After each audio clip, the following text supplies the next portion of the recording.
Hi. So today I want to talk about music, which is a topic everybody, of course, is familiar with, but I want to explore it in more of the sense of how it can be used as medicine. And I'm not talking so much as medicine for treating mental or emotional issues such as stress and anxiety and depression and things like that, but more in the physical sense and how music could potentially actually relieve physical problems that people might have.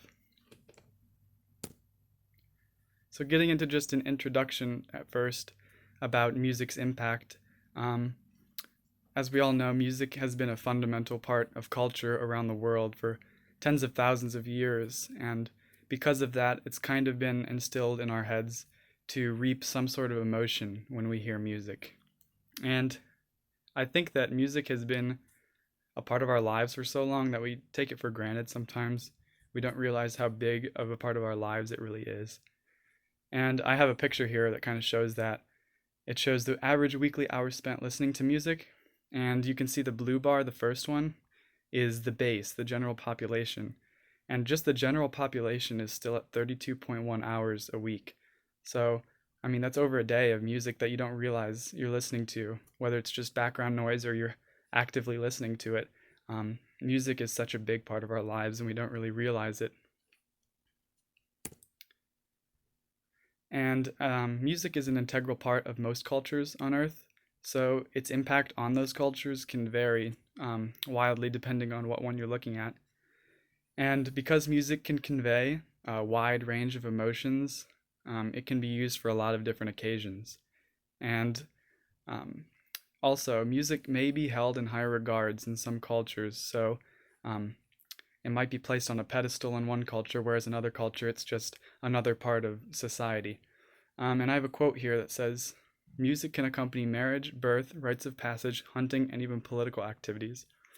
And that's just a few of the things that show how important music is and how much it is a part of our lives. How it can be used to to to represent the good things and the bad things in life. And another thing I wanted to touch on with music and culture is how much easier it is to explore different cultures just by looking at their music. With the internet readily available to a lot of people, you can explore these cultures just through their music that you might not have even known about beforehand.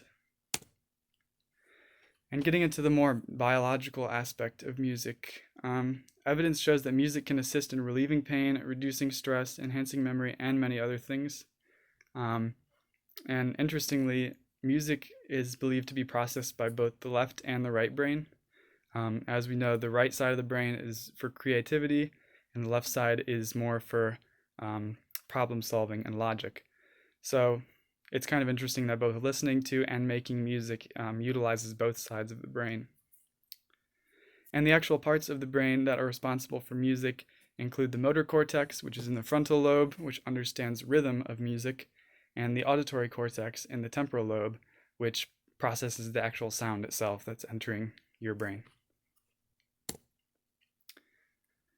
Here I just have a little visual that shows kind of how your brain is reacting to the music, and just reading some of them.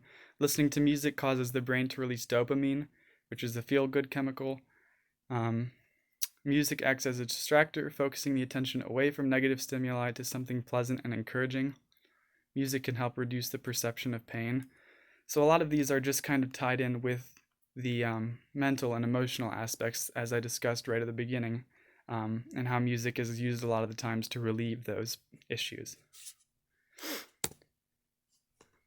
So, getting into the more physical side of it, which I don't think a lot of people are familiar with, I know I wasn't before I researched it. Um, and this first quote just says that music improves the body's immune system function and reduces stress. And then this next quote goes further detail into that. Music can cause an increase in the body's production of the antibody immunoglobulin A and natural killer cells. And those are the cells that attack invading viruses and boost the immune system's effectiveness. And that's taken from Trends in Cognitive Sciences from 2013. So that really interested me when I read it because I never had an idea that music could potentially actually help with physical issues in your body. And I think this was probably surprising to a lot of people because this is one of the first few tests that have been done. This just kind of has started to blossom within recent years. So it's not really a topic that has been explored that extensively yet. But with finding this finding, who knows what else music is capable of. So it's likely to be explored further in the future. And the debate surrounding using music as medicine isn't so much whether music can help relieve mental and emotional problems like stress and anxiety. It's more whether music can help relieve physical pain and issues in the body. Um, and things such as vibration therapy have been around for a long time. And they are sort of using sound to heal, but people are more interested in how sound or music that we know at its purest form could be used potentially as a way to heal people um, in actual tangible form. And then the problems that lie with using music as a cure for physical issues mostly just lies within um, there not being a lot of backing behind it, simply because there haven't been many tests. So this lack of support is pretty much just stems from the lack of trials and experiments that have been done, even though the few that have been have shown quite a bit of success. And then moving on, music, of course, has its place in society as a respected art form, and it can be therapeutic for a lot of people.